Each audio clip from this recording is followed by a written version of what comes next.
Hi,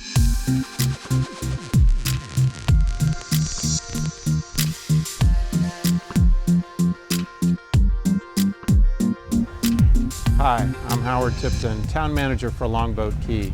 Welcome to Mote Marine Laboratories.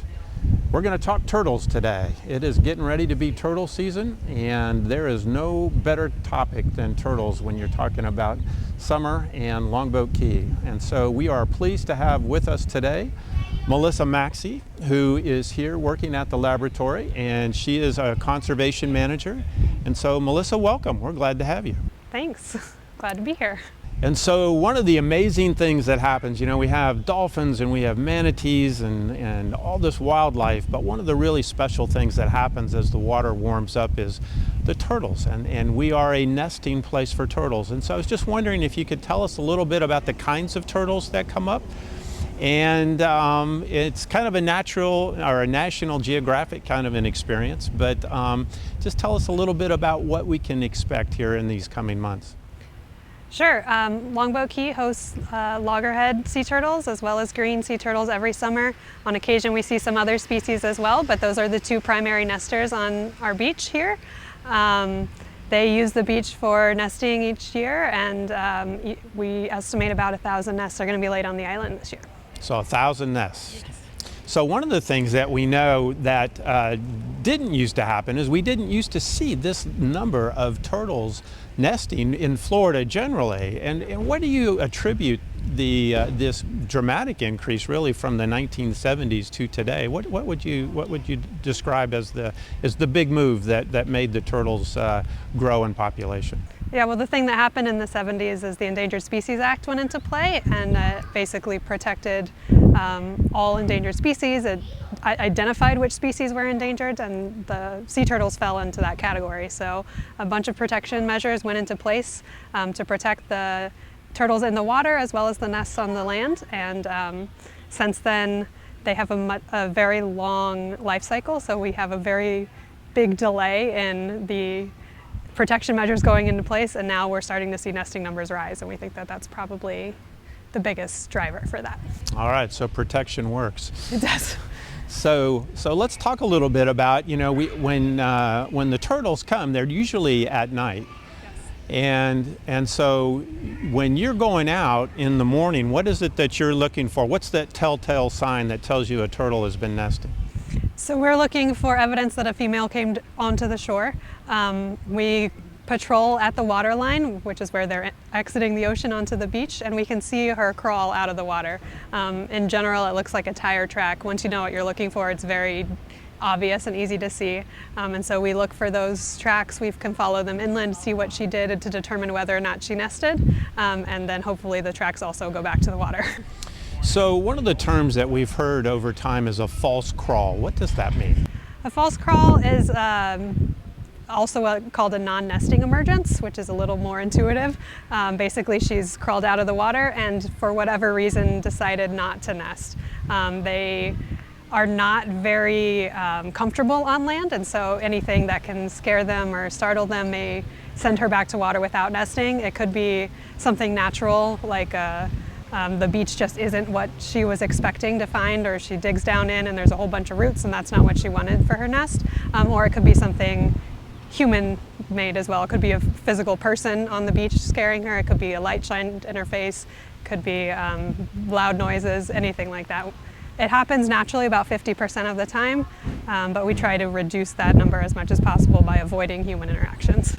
Yeah, so let's talk about that. So if somebody is on the beach at night and they happen to see a turtle out of the water, I'm guessing your advice would be, please don't interfere, please don't get close. This is not for you, this is her time. Yes, it's very labor intensive for her to crawl out onto the beach. They're very heavy and designed for swimming, not for crawling. So we don't want her to waste energy while she's on land for sure. So if you see a turtle, that's fantastic. Stay back. If you can, stay kind of behind her peripheral vision so she doesn't even see you. Give plenty of distance. Don't turn on any lights. Don't take any flash photography. Keep it dark and just watch quietly from a distance. So let's talk about lights. That's one of the big issues with turtles, and I know that come May 1st we start to really enforce lights that face towards the water. Again, it's just a distraction to the turtles and maybe gives them a false sense of where things are. Yeah, so turtles are very instinct driven. They're not very cognitive animals. They don't think things through and say, oh, this is similar to that, so whatever. It's just their instincts tell them that the brightest horizon is where they need to go to find their way to the water. So on a natural dark beach where we don't have any development inland is very dark. The trees and vegetation are much darker than even the water shimmering in a moonless night. So we try to keep that darkness preserved to help them find their way to the water undisturbed. And that's for nesting females as well as the hatchlings emerging. And so let's talk about this. We have the cycle, right? So we've got the females coming up on the beach to nest. Everything goes well. We're not supposed to disturb the nests in any way. But how long do we need to wait for the little ones to start popping out of the ground? It's a little tricky to guess, actually, because there are a lot of factors that go into it, and we don't even know all of those factors. But it can take anywhere from 45 days to 70 days, depending on how much rain, how light the sand is, how much shade, just things we don't even know. So we say it's probably going to take about 2 months, but it could swing several weeks in either direction. And so what's the ratio or likelihood of a little turtle making it to big turtle status? Very small. I think a lot of people use the 1 in 1,000 will make it to maturity. It honestly could be even smaller than that. The turtle's strategy is to put as many offspring out into the wild in hopes that some of them make it. And so they don't have a parental care, which is part of why their survival is so low. But yeah, very, very small. How many turtles would you expect to emerge out of a nest? The average nest has anywhere from about 80 to 120 eggs. Usually if the nest hatches and does well, most of those will hatch. But again, sometimes we see nests where none of them hatch. Sometimes we see nests where 100% hatch. So yeah. So it's potentially something that somebody walking on Longboat Key could come in and see those tracks coming up. They can see the nest, but they may not have witnessed the event. So here at Mote Marine Laboratories, what can people see regarding sea turtles? Here at the actual lab, we have some adult turtles on exhibit. We have loggerheads and greens and even a Kemp's Ridley, so you can see all the different species that could be nesting here. And during the later part of the season, once we start having hatchlings that need help, that come to the hatchling hospital, some of those end up on display in the tank that is visible from the exhibit into the hospital. So if you're here in the later part of the season, you might see some hatchlings as well. All right, perfect. So it's a great place to come and see what's actually happening out on the beaches, but you don't have to be up in the middle of the night or get up at the break of dawn to see the tracks. So. Or worry about disturbing them. Yeah, that's right.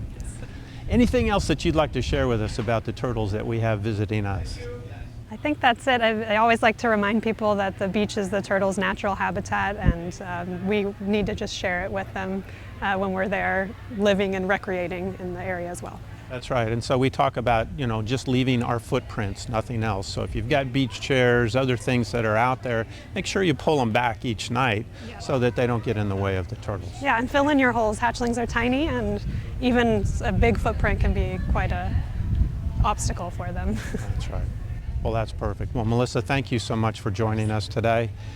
Just one more reason why it's just such an amazing opportunity to live here on Longboat Key. But we have a responsibility, so let's make sure that we're turtle smart and keeping them safe as they go through the summer months. I'm Howard Tipton. Until next time, be well.